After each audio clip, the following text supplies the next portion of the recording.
Well, I guess some people would have described it as a beautiful journey. And I guess in hindsight, it is. But I'm going to take you through it, and you can decide for yourself what it is.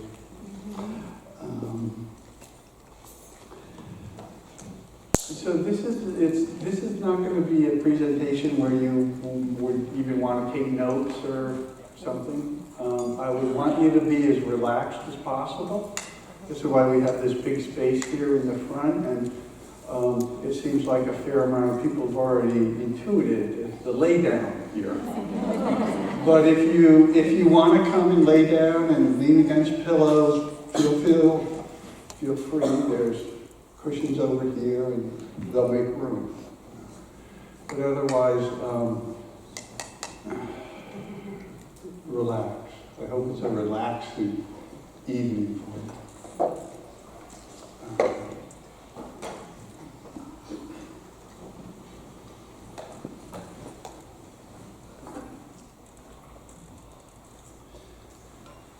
So I am about 1 year out from my last treatment, which was chemotherapy. And for anybody who knows the cancer journey, that's actually just beginning something. And so a lot of materials, if I crack up, it's because I'm still very close to the material, and it's still working in me really powerfully of all that this experience with cancer has brought up in me and in my life.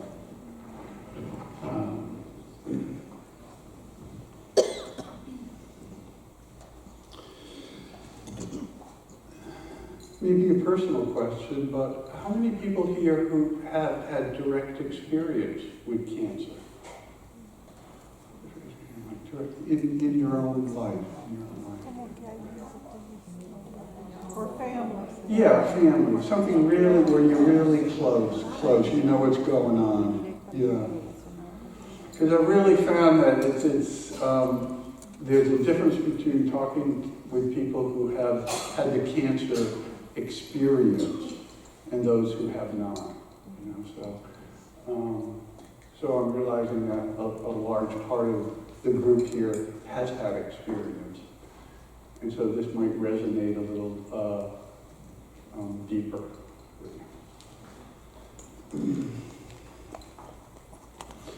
So the title of this is The Arc of Life, My Soul's Evolutionary Journey with Cancer. And I would like to take you on a journey tonight. So who wants to go? Who wants to go? Who wants to go on a journey tonight? Not gonna hurt you. Yeah. I like journeying. It puts things in perspective. I'm going to be showing you some images. Some of them are symbolic drawings. Some of them are anatomical drawings. Some of them are just pictures of myself in the process. Some of them were of the operation. So, if you're squeezing, those are all going to be shown.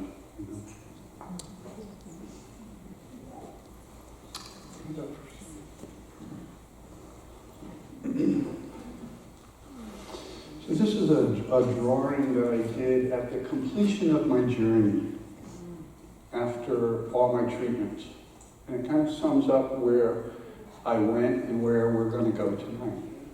So you can just take that in, and listen to these words. The arc of life, death, and rebirth. The seemingly endless cycle of being born into this world, passing away, journeying through the bardo realms, and choosing to be born again. It is our place along the great chain of being as we travel the path home I view my experience with cancer as one cycle of this karmic wheel of living, dying, and being reborn again.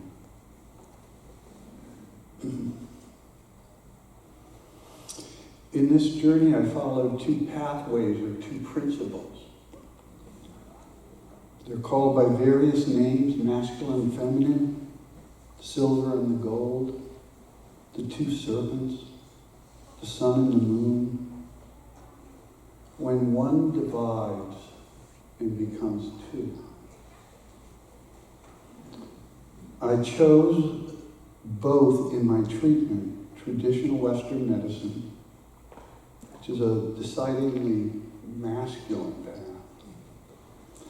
and the alternative modalities of healing, a predominantly feminine path. The way these two pathways intertwined and synergistically worked, their magic was the foundation of my treatment. The way these two worked together was the foundation of my treatment. So in the course of this treatment, I was given 4 medicines that worked on me and that I worked with. These were both treatments and awakeners. The 4 medicines were illness, radiation, surgery, and chemotherapy. And I like to think of them as a quadrated medicine journey that I took. For those who have journeyed with medicines, divided into 4. This presentation will focus on the treatment phase. For context, I will offer some background material and reserve the survivorship phase for another time, because that is another whole journey in itself.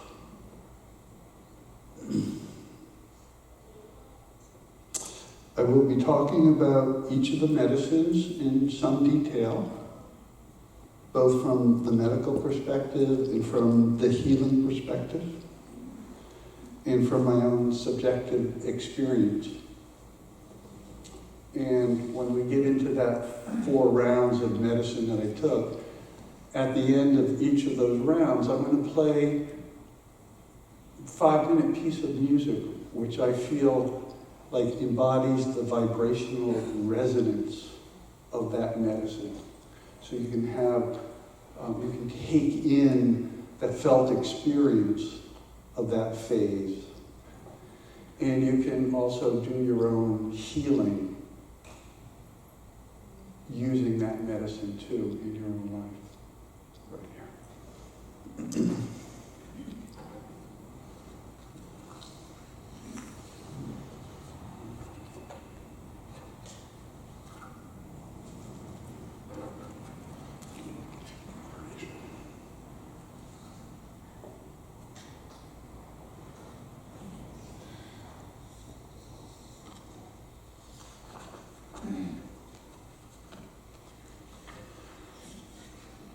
So I'd like to just talk about the quality of care that I received. This was really, really important and it saved my life. So I became ill very quickly. And so the medical option was paramount, or I would have died in a couple weeks. But I received my treatment at Beth Israel Medical Center in Boston. Smarties. And it is a teaching hospital of Harvard. Trained Harvard Medical School people at this. And I was in the integrative liver tumor clinic, part of that hospital. And I was under the direction of a Dr. Kawaja. He was the chief surgeon of liver and he took on my case. And he was a very kind and compassionate man. I had never had much experience in the medical world, never been in hospitals really, or been around serious illness. So I had this image of, being incarcerated. That's what it is.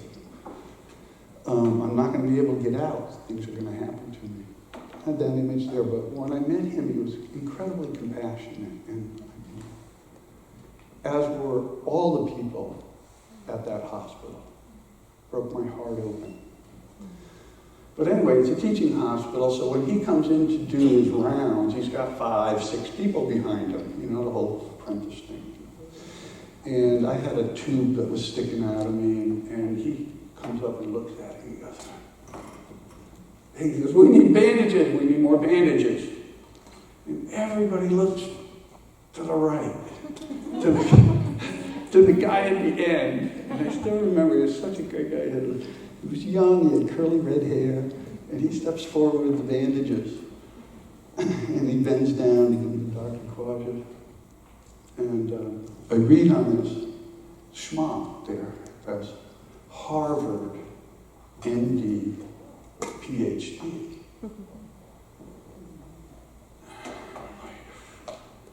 He's the bandage guy.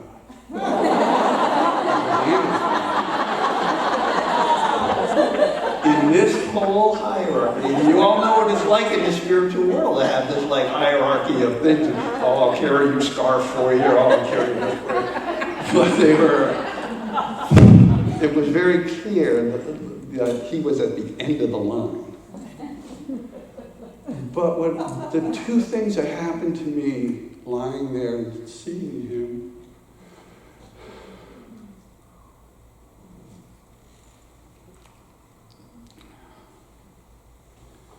was that I knew that my medical care could not get any better. That I had, that was as good as it was going to get here.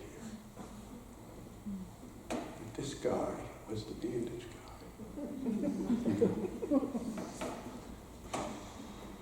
And at that moment, lying there in the bed, I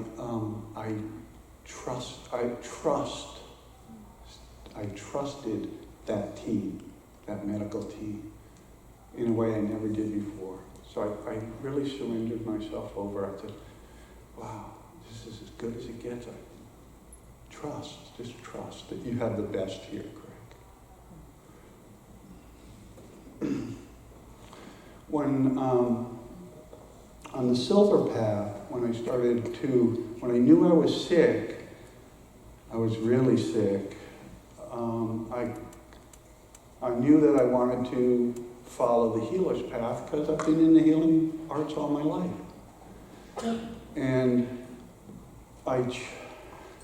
there were a lot of people I knew. Some claimed they could cure cancer, some people this, that, lots of things.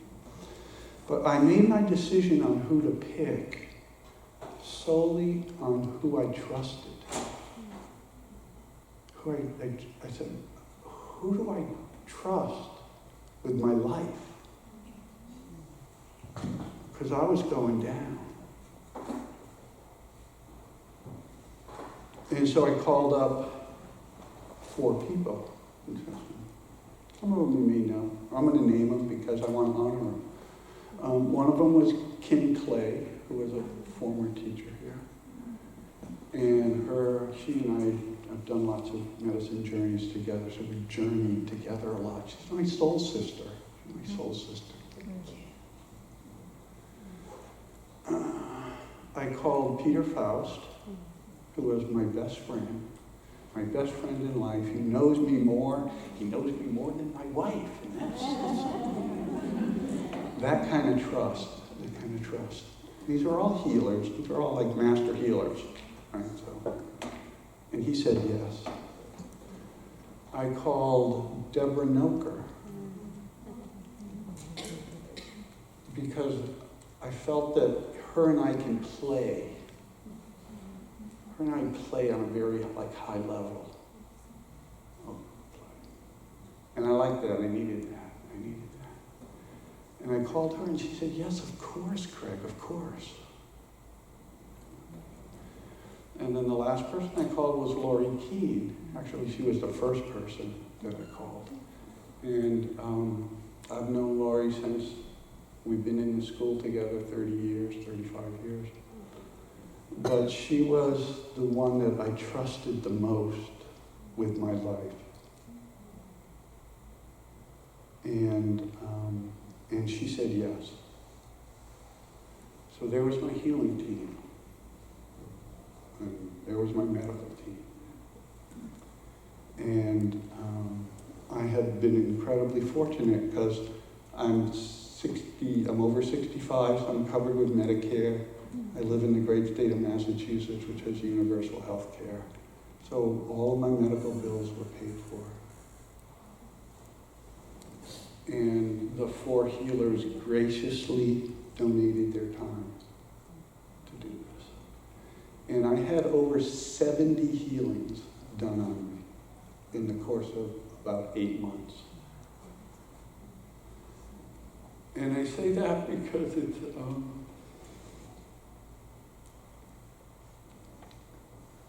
I have been gifted with that. Been gifted with that. I didn't lose my house. We didn't go bankrupt. If I lived in Kansas, I'd be dead. You know, it's like, the grace that came to me right in the beginning was so incredible.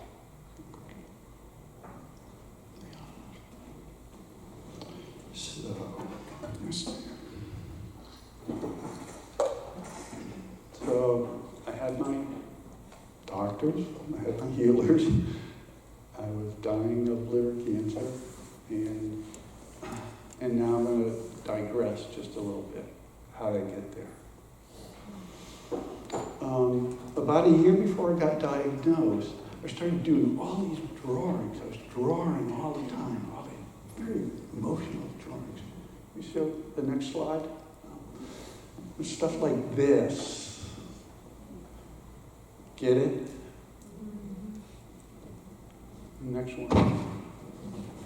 Stuff like this, like energy, phallic energy, womb energy, creative energy, sexual energy. There was some and I don't draw, so I'm like, wow, something's going on here, because I'm cranking these things out all the time. You know? So I kept drawing. And I just noted it. That's all. Oh, what's going on? And then I got an invitation to go to Egypt on a initiatory journey, sacred pathway, with a teacher who I've really longed to study with. And I love the Egyptian tradition. And we went through an initiation. I mean, what would take Egyptians' lifetimes, we did as best we could in 2 weeks, but the energetic imprint was there. And it is in the Egyptian tradition that you consciously transform your light body to a frequency so high you can travel back home to your star family.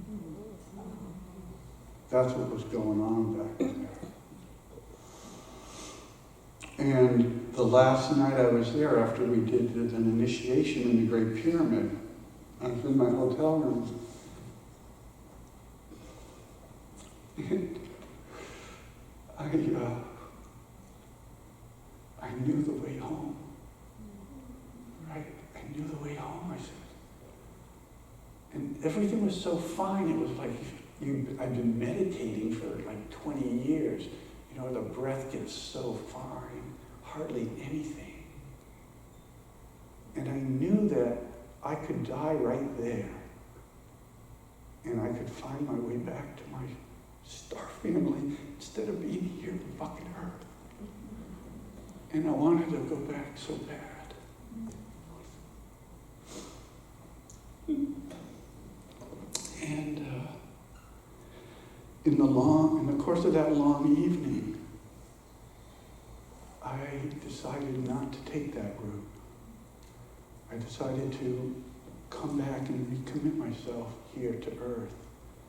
It seemed like it would short circuit. It would be like a short circuit of my soul's growth to go right back, no matter how much I wanted. So I made that commitment. I said, all right, I'm coming. I want to live. I want to be here on Earth. Let's go. Let's go. 2 months later, I get diagnosed with liver cancer.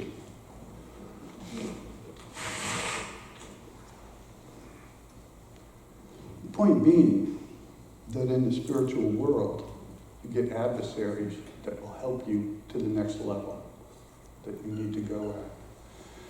So here's Craig going, yes, I want to come back and be incarnated and live out my soul's mission. And it was like the spiritual world answered, okay, do you really? Really? Is that what you want? Okay, good. Well, how about this? How about this? And that's the way it went. That's the way I view it. I viewed it as an opportunity for my soul's growth to have received the gift of cancer and almost dying because how much do you want to live? How much do you really want to live? Mr. Schizoid.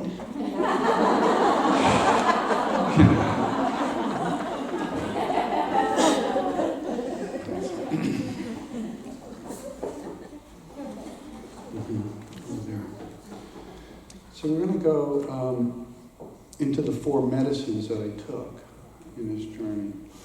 But I wanted to read just a short thing about medicines and how I looked at it and defined it.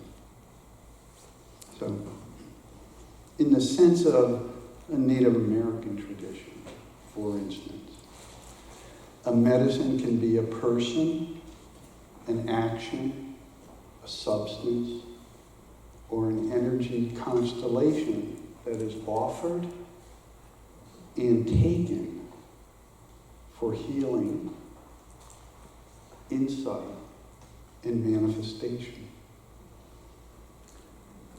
I received these 4 medicines of illness, radiation, surgery, and chemotherapy.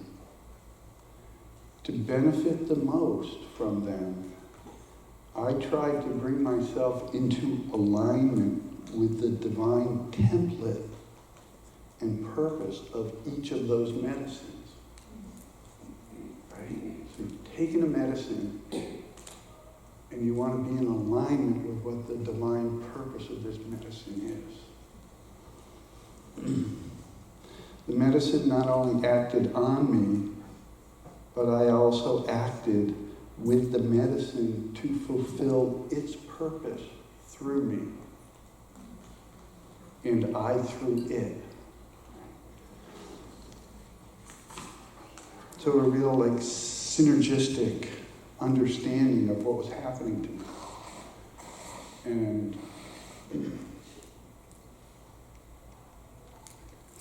so the 4 medicines I was given. I was given the medicine of illness. I had never been sick my whole life. My parents died early.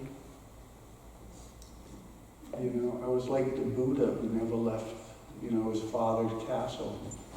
Everything, I have lived basically in heaven most of my life. And that's my lot in life. There's lessons to be learned in heaven. But I never saw real illness around me. And then it happened to me. I got ill very quickly. And the medicine of illness is, for me, entering into the death realms. There's a descent, there's a falling down with illness. I'm down with a cold, or I'm down with this. The movement is downward and descent.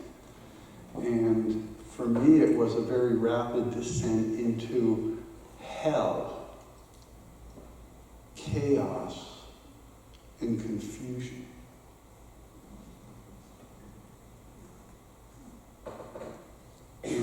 also surrendering, asking for help, and following the light. So that's the essence of the medicine illness that I was given. I was given the opportunity to take a rapid descent to the underworld and see what that was like. And as Lazarus says when he comes out of the tomb, "Hey Lazarus, what was it like?" He goes, "It's dark. It's really dark." And it's not like showing slides at the Barbara Brennan School or seeing people that I've loved most of my life or being in the light of the sun. It's dark. The colors are dark. Near death is dark. There's not a lot of joy there.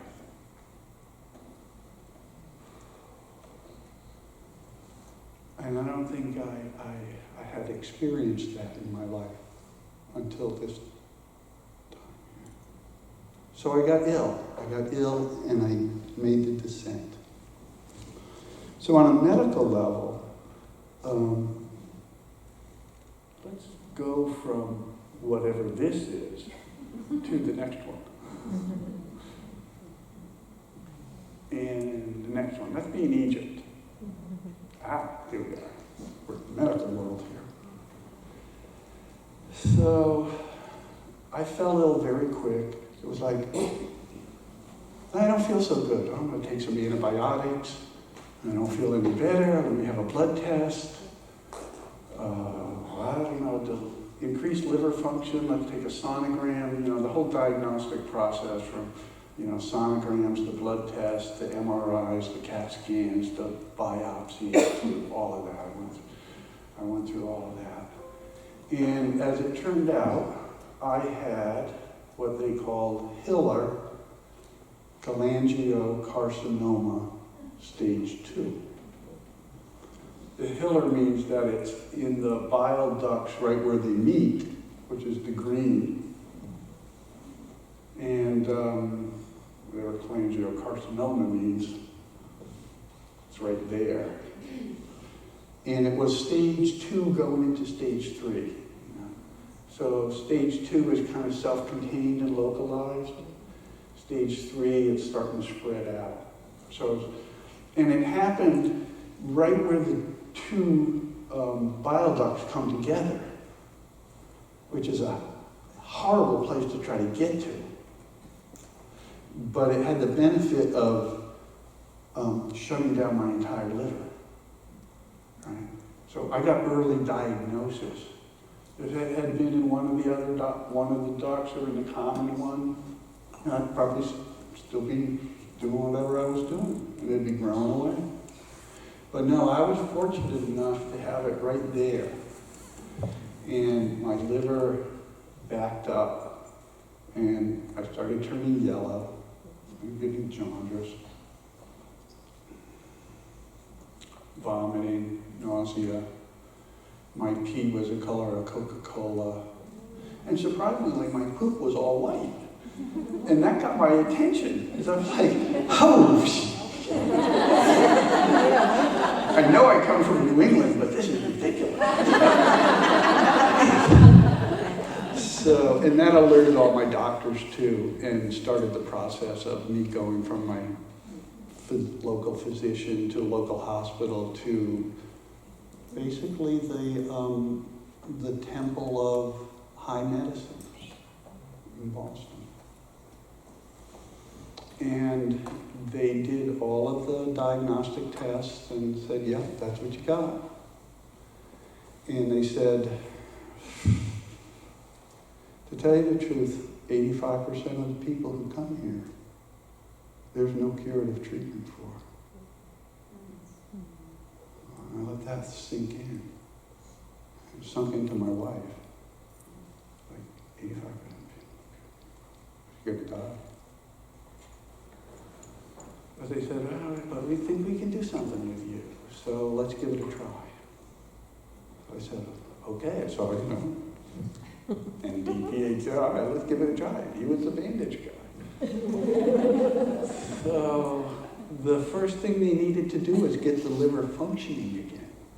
Like it had been all backed up. So in the course of 2 months, I had about 8 procedures where I was under anesthesia, and they were doing tubes and opening up stents and taking biopsies and putting in internal drains and external drains. I had a bag coming out. It was a lot of anesthesia and a lot of drugs, pain drugs, stuff.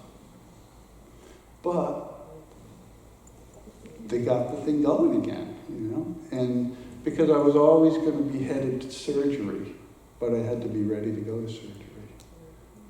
So that's what they did. I was sick very quickly, they diagnosed it, and they started rehabilitation of my liver. So my healers,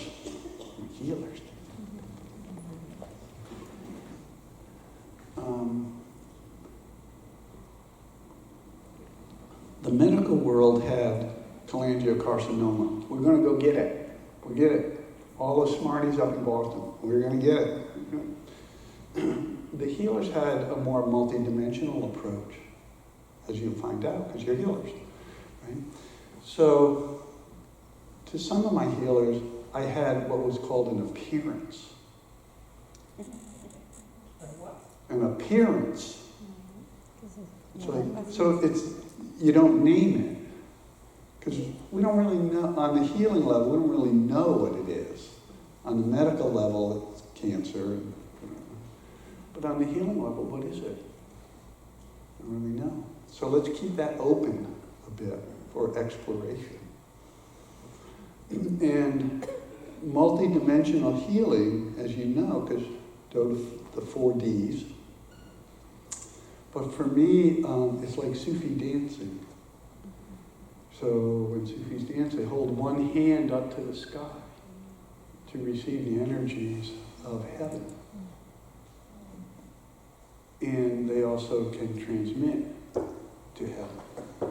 And then they hold their right hand down to the earth to receive the energies of the earth. Right? And also to give to the earth. And then they start their, I ain't going to do it, going to fall off the stage, but and they start their whirling. I used to be able to.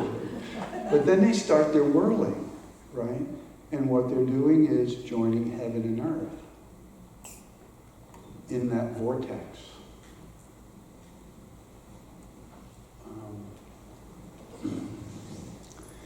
And the healers did that, right? They held my spirit body, they held my soul body firm. And they worked on my physical body all at the same time. And they were my friends. They were the only people I really talked to. They were my colleagues. They were my healers. And so what would you imagine they did? Let me show the next slide. Here's me. I lost 60 pounds in a month, and my wife was like, oh, fuck, man, you don't kiss me at night, man. It's like death coming. But from the healing perspective here, what's needed at this time for a body that is totally depleted and fatigued, right? So chelations. It's like clear, charge, and balance. Clear, charge, and balance. Clear the debris that was in my system. Balance. Charge it up. I couldn't, for 2 months, I couldn't get out of bed. Lori would call, we'd have an appointment at 1 o'clock. I'd talk to her, she'd go lie down. That's all I could do. I'd lie down, she'd give me a healing, and I'd get up the next day and was able to function. And then that wore off, and then Peter gave me a healing a couple days later, and I was like, okay, Because I don't know if I would have made it, you know, without that kind of energetic support to my energy field of my physical body. I don't know if I would have made it. And spine cleaning, which we learned here.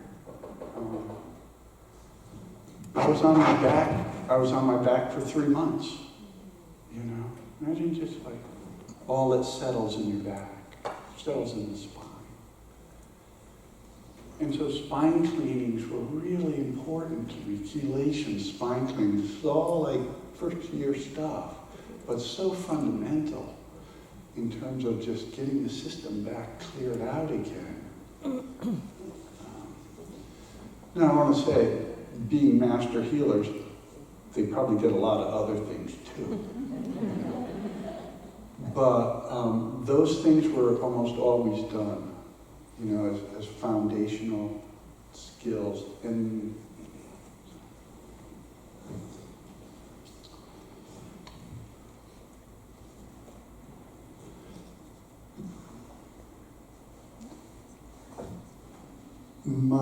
I mentioned before, my own experience of that was going into hell. Going into hell. I mean, you've seen the movies. You've seen what it's like in hell. And some of you have experienced it. It's pain, isolation, loneliness, fear, you know, darkness, you name it. And that's what it was like for me. Illness was like that for me. And although I wasn't aware about it at the time, I knew that I was following the light. I was following the light. You know, the one thing they tell you about journeying through the bardo? Follow the light. Don't go over there. Don't go there. Oh, follow the light. You can remember one thing. And I'm like, okay, remember one thing, follow the light. And that's what I kept doing. I tried to keep following the light. So, that's the medicine of illness. Now I'd like to play a short sounding, which I think can invoke those experiences because the music has that kind of vibrational level. And I would like you to listen to it, take it in, and if there is illness in you that is known or unknown, let the music activate it. That is, bring it to the surface so you know it. And take this little journey through the bardo realms and see where you ask for help, where the light is, how dark it gets. It's about 5 minutes.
that's what that felt like to me, of being lost, of wandering through spaces that I didn't know, of strange, weird things coming and going.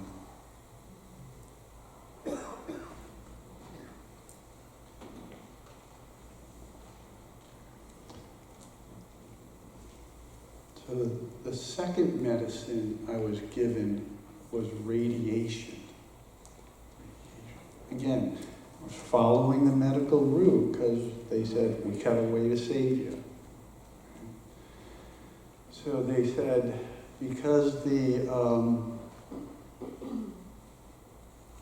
bile duct was pressing up against the hepatic nerve and artery, that they wanted to do radiation first to see if they could kill off a little of the radiation and create a clear margin so the surgeon could go in there and be able to separate. So Craig goes to radiation. And, you know, I'm a lighthearted person.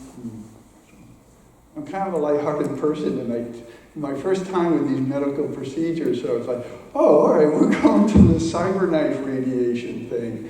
And I did have a light spirit about it, you know. It's like, all right, here I am, you know. And so at Beth Israel, they had a particular type of radiation machine they called a Cyberknife Radiation. And, you know, usually radiation is given like that. This is, it shoots out a very, very, like, 1 or 2 centimeter beam of radiation.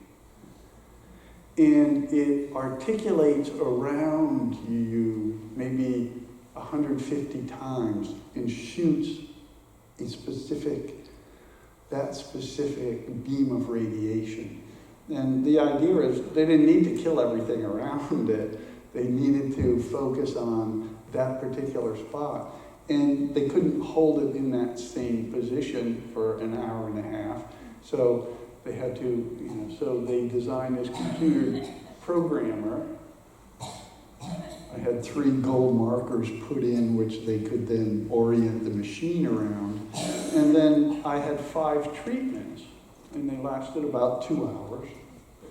And I would go in and they would strap me down and they would put the program into the Cyberknife thing and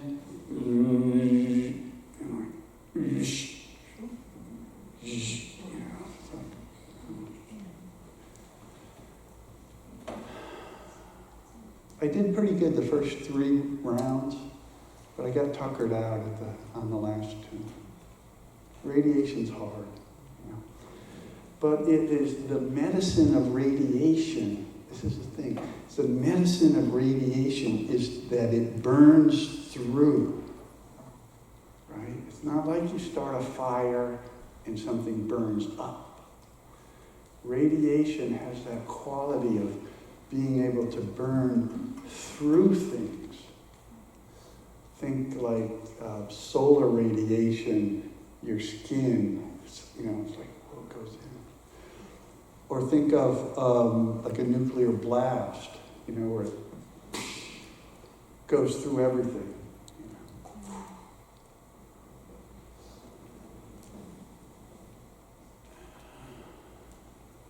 And that's a good thing.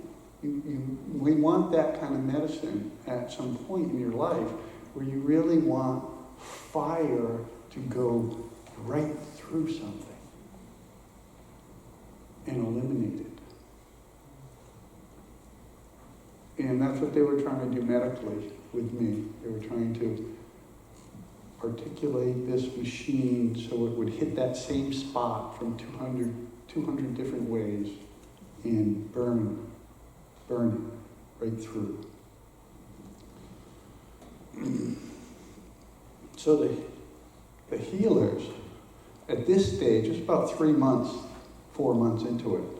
So the healers have been working with me to build up my field and get on me going. And then we came to the radiation stuff. And, well, I mean, what are the skills that you learn here to work with the effects of radiation? Lines of light. Repair lines of light. One of the healers looked at me and goes, "You look like you've been shot by a machine gun. Your aura is all fucked up." and it's true, because I just got blasted from like 200 different waves that cut all my lines of light. They were going in here, but they had to go through here. So there was just a lot of repair of lines of light, patching things back up again that the healers did. And those are all things you learn here. Learn how to do that, repair lines of light. Repair organs with lines of light.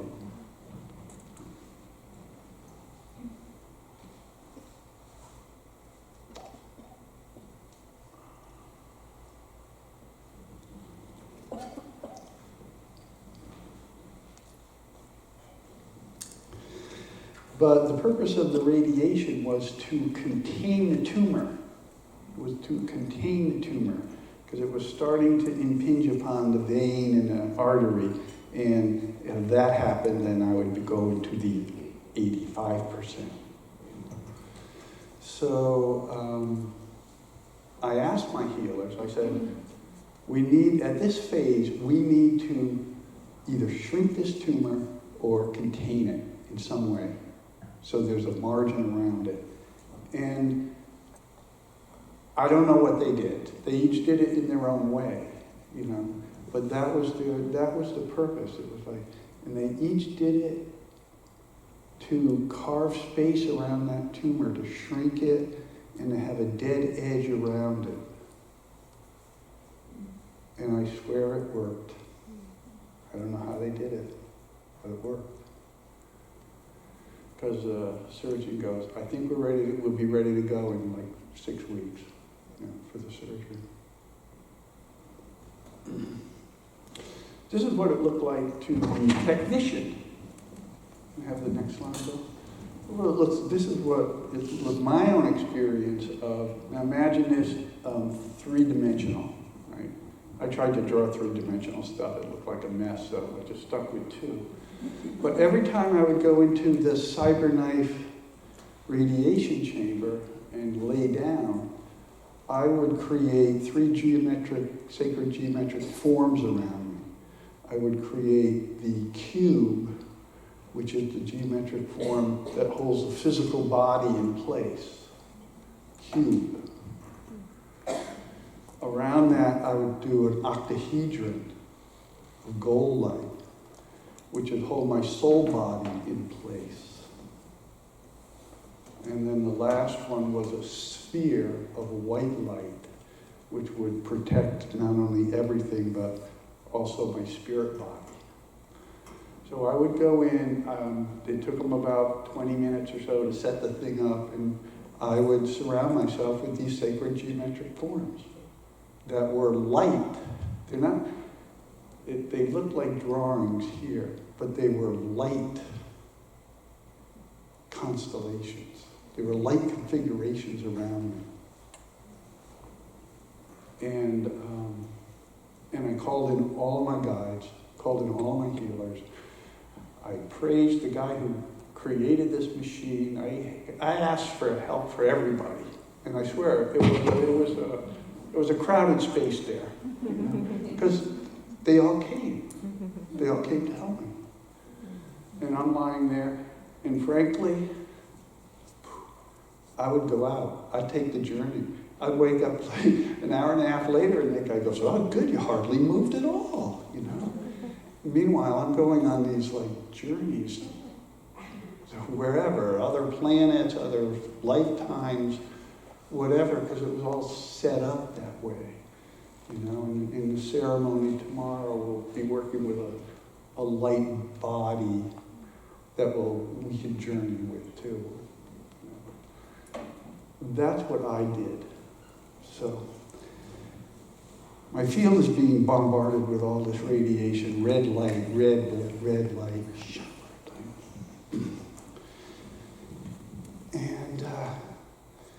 And I go to bed one night and I have a dream. And I don't know what you think about dreams. It's just a dream. Or if it's your journey through the subtle body realms. But I had a dream that my wife, Annie, was dressed in a white gown, and she was sitting on a throne. And emanating from her was high frequency, white and gold light.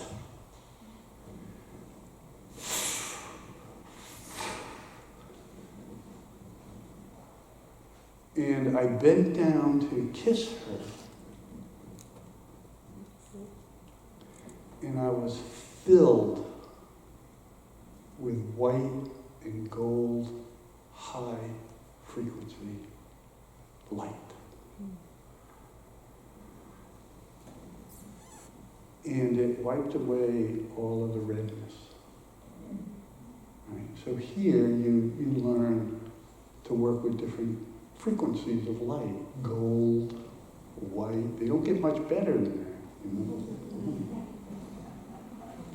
And my wife was emanating this. It was like she was the goddess. She was the goddess. And said, here, let me heal you. Let me heal you. And then I get up in the morning and she's making eggs in the kitchen. And I'm going, holy shit, and I thought you were just Amy. You know? Holy shit. Wow.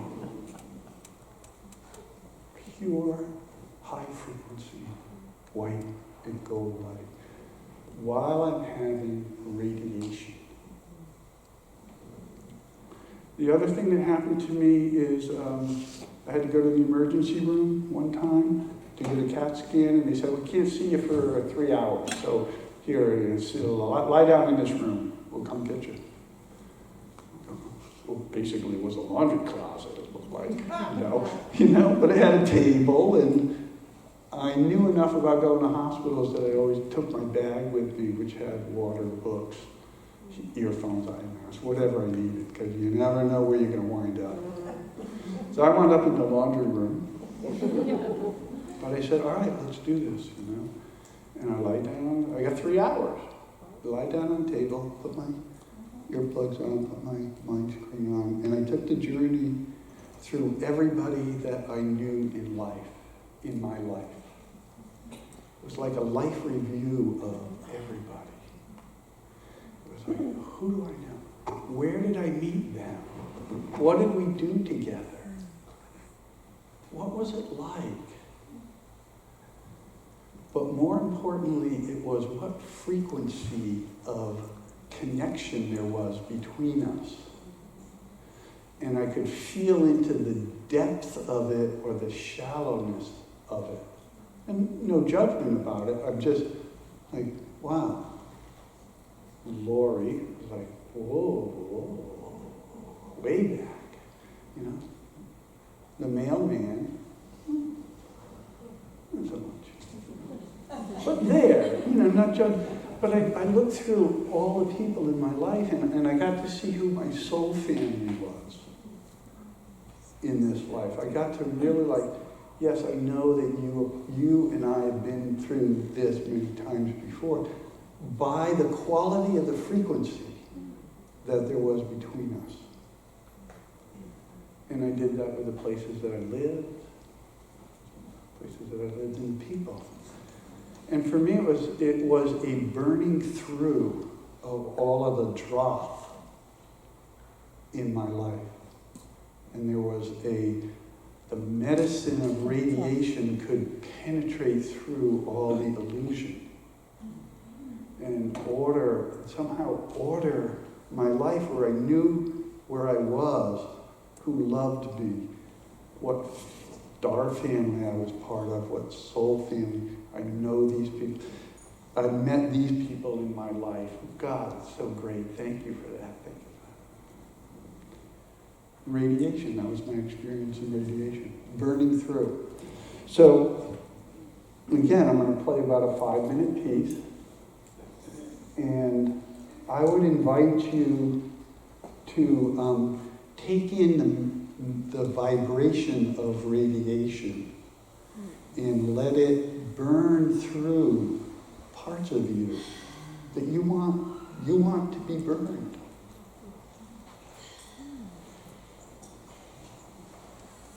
You ready for this one?